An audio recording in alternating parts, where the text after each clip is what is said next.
titulares, lo habíamos anunciado. Ya está con nosotros en estudio Javier González Olaechea, ex canciller de la República.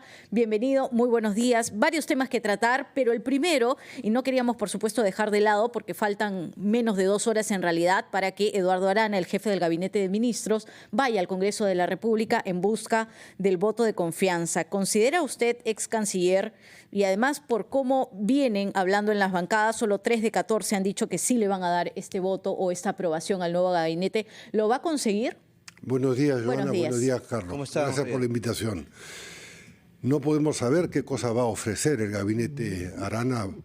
Eduardo Arana es una persona que conoce muy bien la administración de justicia, es un político experimentado, pero yo quisiera esperar que ofrezca reformas estructurales que se podrían iniciar, que estén orientadas y algunas políticas muy concretas a revertir la dramática situación que se vive en la inseguridad y iniciar esas reformas para lo cual obviamente no hay que esperar al 28 de julio del próximo año.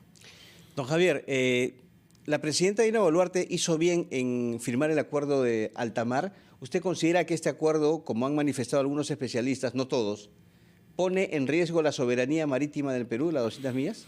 La presidenta dirige la política exterior y el canciller la conduce, la coordina y la ejecuta. Vale decir, es una facultad exclusiva y excluyente de la presidenta de la República el poder suscribir un tratado internacional. Si debió o no informar, lo hizo, vale decir, cuando solicitaron el permiso de viaje ante el Congreso, estaba en la agenda la suscripción o adhesión a este tratado internacional vinculante. Ahora, hubiese sido, para evitar algunas críticas y algunas, digamos, críticas, objeciones, algunas de las cuales no tienen fundamento, interesante que las autoridades competentes informen, ¿no? Vale decir, vayan sector por sector diciendo hay este instrumento vinculante, y cuando digo vinculante porque es un tratado internacional que a la hora de terminar todo el proceso de ratificación y de adhesión comprende y compromete a todo el Estado del Perú. Estamos diciendo que, perdón, claro, Joana, debió esperar la presidenta para firmar ese tratado. No tenía ningún apuro para hacerlo en esta oportunidad. Y se ha levantado más que nada por un lado político, podríamos decirlo así, desde el Congreso de la República, en una sensación de que, pese a que estaba en el documento, ellos sienten, y me refiero a los parlamentarios, por supuesto, que han dicho que no fueron informados. ¿Qué se debe hacer entonces? Una especie, para usarlo en términos sencillos, marcha blanca de información previa, de presentar informes, para que no se genere justamente esto, ¿no? Que el Ejecutivo continúa manteniendo, por supuesto, su posición de defender que se trata de un compromiso en defensa de un ámbito de protección, mientras que en el Congreso se siente todo lo contrario. El tratado comprende a todo lo que sucede en las aguas no territoriales más allá de las 200 millas, de manera que esa es una primera precisión. El preámbulo, en el primer acápite, lo liga directamente a la CONVEMAR, invoca a la Convención del Mar, del cual el Perú no forma parte. Dicho esto, lo he leído 4 veces ya, es un tratado sumamente complejo entre técnico y político, no es un instrumento de carácter medioambiental, como se ha dicho. Si uno lee, tiene una cantidad de aristas y yo diría que podríamos decir que en sus 70 y tantos artículos y en una más o menos cuarentena de precisiones, hay algunas que a mí personalmente por ahora y en forma preliminar, y quisiera poder comentarlas, me generan dudas. ¿Cómo cuáles? A ver, la primera de ellas, y a mí me gusta en estos casos ir al texto, es cuando en la primera duda es cuando en el artículo 4 dice: el presente acuerdo no se aplicará a los buques de guerra, aeronaves militares, unidades navales auxiliares y más adelante a otros buques que podrían ser también submarinos, aeronaves que siendo utilizadas por la parte o el Estado a su servicio se están utilizando en ese momento únicamente para servicios gubernamentales de carácter no comercial. Y ahí vienen las primeras dos preguntas, las dudas. ¿Quién supervisa y quién determina cuáles son esos servicios de carácter no comercial? Uno no puede imaginar, digamos, que un buque militar que pudiera ser un submarino, qué servicios tendría que precisarse.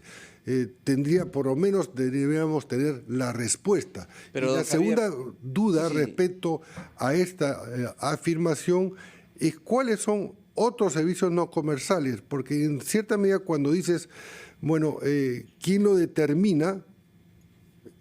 Es una suerte de juez y parte. A mí me causa un poco de ruido respecto no directamente a la soberanía que ejercemos dentro de las 200 millas, sino en la milla 201.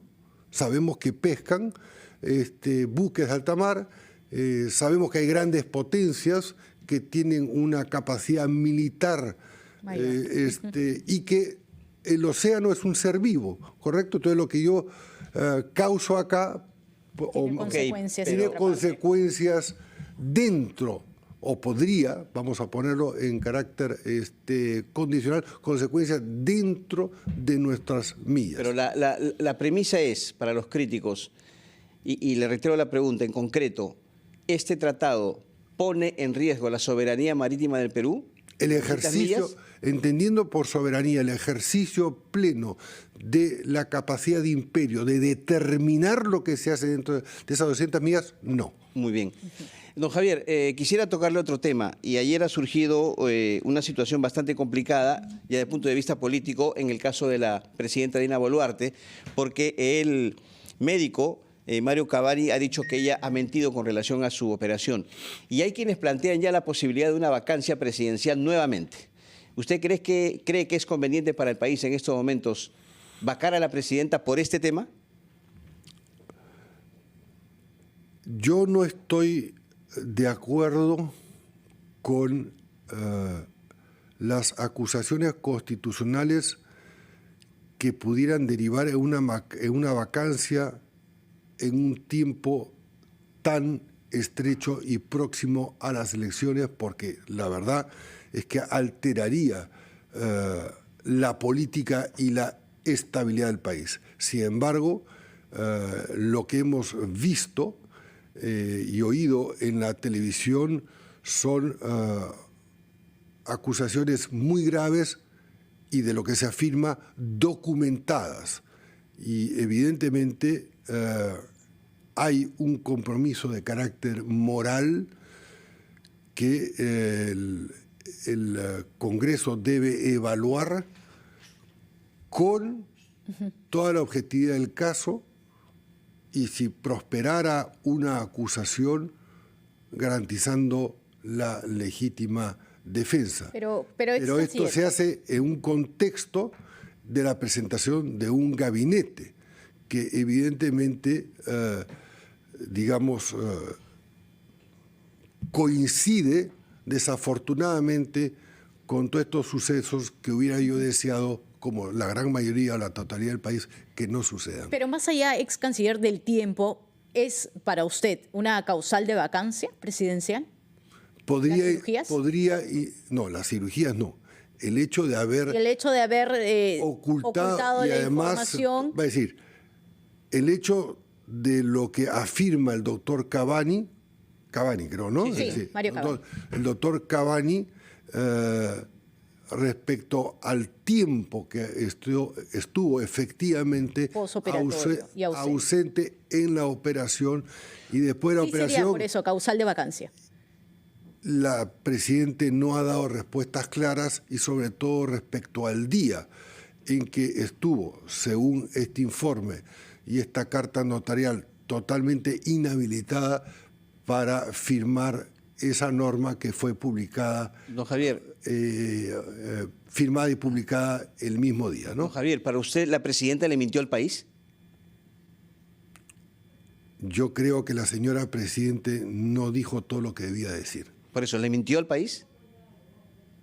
¿No dijo la verdad? No quisiera yo usar la palabra mentir, pero obviar es una forma de no ajustarse a la realidad. Ujú.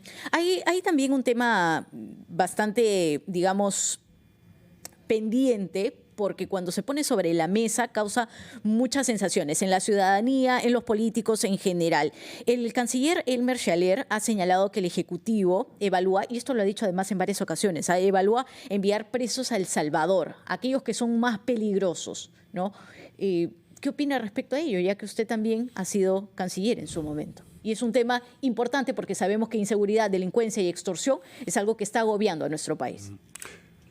Permíteme solamente un medio minuto para referirme a la tercera de 5 dudas que tenía respecto al tratado sobre los océanos. La gobernanza del tratado, y esto me retrotrae un poco a Escazú, la forma como se van a tomar decisiones que en algunos casos pueden ser solamente por mayoría de los presentes. Reitero, la mayoría de los presentes. Y esto, claro, no estando eventualmente el Perú de acuerdo con alguna decisión, la mayoría de los presentes puede excluir a lo que sería la salvaguarda de nuestros intereses, porque esas son las reglas de juego del tratado. Me retrotrae un poco a la lógica cómo se escribió la gobernanza de Escazú. La pregunta es... Porque el Ejecutivo continúa diciendo, y en este caso también lo ha señalado el canciller Elmer Schaller, que existe la posibilidad, se está evaluando, de enviar a presos, aquellos que son más peligrosos, a cárceles de El Salvador. Y bajo eso también hay otro tema, ¿no? El hecho, por ejemplo, de juzgar, o la posibilidad de juzgar a menores de edad, 16 y 17 años, como si fuesen adultos, en delitos graves, por supuesto. Esto no es una novedad, porque hace unos 8 o 10 meses, no recuerdo la fecha, se aprobó un viaje en Consejo de Ministros del ministro Arana, entonces ministro de Justicia, Y él fue, sí. que fue a El Salvador y se entrevistó con las autoridades del Interior, Justicia, en fin, pertinentes, las autoridades carcelarias, para ver cuál era in situ la experiencia de El Salvador, que había construido estas cárceles en 8 meses. De manera que la idea ha estado dando vueltas en el Ejecutivo y ahora viene con este planteamiento. ¿Le parece viable, conveniente? Me parece una medida extrema, pero ante situaciones realmente desbordantes o desbordadas como es la inseguridad, creo que hay que estudiarla bien y eventualmente habría que apoyarla, aunque los costos que se nos ha informado a través de los medios de comunicación parecieran muy altos. Pero ¿no sería también asumir que desde el rol, digamos, de justicia en general en nuestro país no se ha podido con las cárceles, hacinamientos? Es un reconocimiento de hecho que el problema, obviamente, parte del problema está en la gestión a cargo del INPE de un desbordamiento que arrastra muchísimos años y que triplica la población carcelaria, también porque la justicia mantiene en situación de no sentenciados a más o menos un 60%